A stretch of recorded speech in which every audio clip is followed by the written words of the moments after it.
अल्लाह के रसूल सल्लल्लाहु अलैहि वसल्लम के विसाल के बाद 30 साल तक खिलाफत राशिदा का दौर गुजरा है, जो कि पूरे मुकम्मल तौर से इस्लामी उसूलों के मुताबिक था।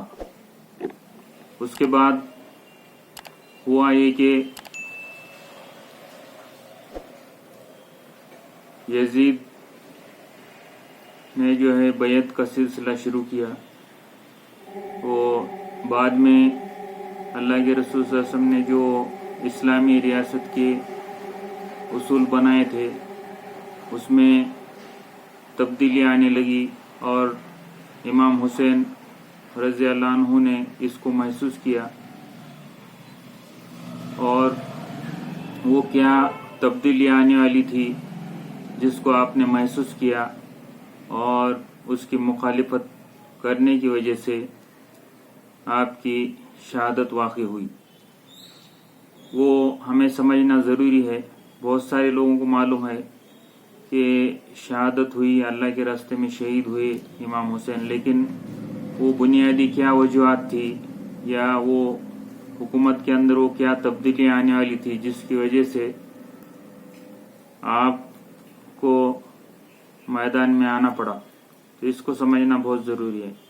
तो पहली बात यह है, उसमें इस्लामी उसूल के, इस्लामी रियासत के जो बुनियादी उसूल हैं उसमें पहली बात यह है कि इस्लामी हुकूमत में ये होता है कि आज़ादाना इंतखाबात होते हैं, यानी मुसलमानों की बस्ती में जो नेक और साले हैं उनको खलीफा बनाया जाता है और उस मामले में लोग आज़ाद होते हैं। लेकिन यहाँ मामला दूसरा था, यहाँ यजीद खुद जो है बैत ले रहा था। दूसरी बात यह है कि इस्लाम में शूराई निज़ाम है, ये शूराई निज़ाम होता है, यानी हुकूमत जो होती है ये शूरा जो होती है उसके मशवरे से जो है चलती है। लेकिन बादशाह में ऐसा नहीं होता, बल्कि बादशाह से जो करीब होते हैं उनके मशवरों से हुकूमत चलती है। तीसरे ये कि इस्लामी खिलाफत में ये होता है कि हर एक को बोलने की आज़ादी होती है, फ्रीडम होता है।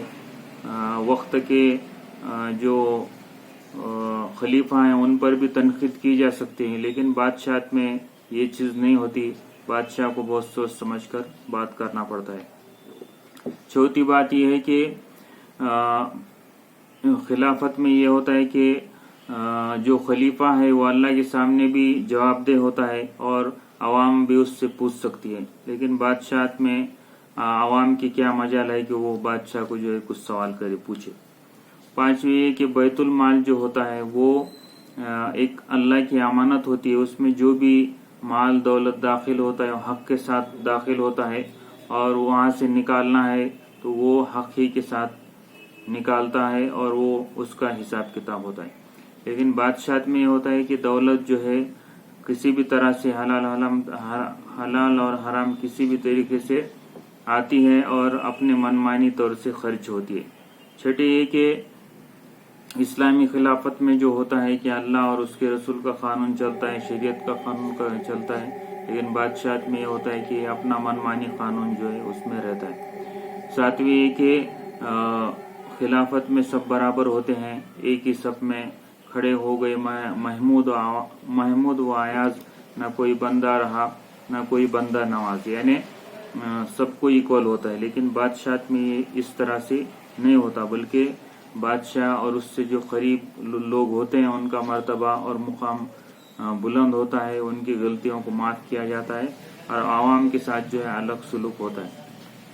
तो ये इस तब्दीली को आपने महसूस किया कि ये तब्दीली की तरफ मामला जा रहा था, इसलिए आप जो है इसको बर्दाश्त नहीं किया कि अल्लाह के दीन में जो है तब्दीली हो जाए और मैं जो है खामोश बैठा रहूं। इसलिए हज़रत हुसैन रज़ी अल्लाह अन्हु की शहादत हुई, या आप जो है इस मसले को लेकर आपने अल्लाह के रास्ते में जो है अपनी जान दी।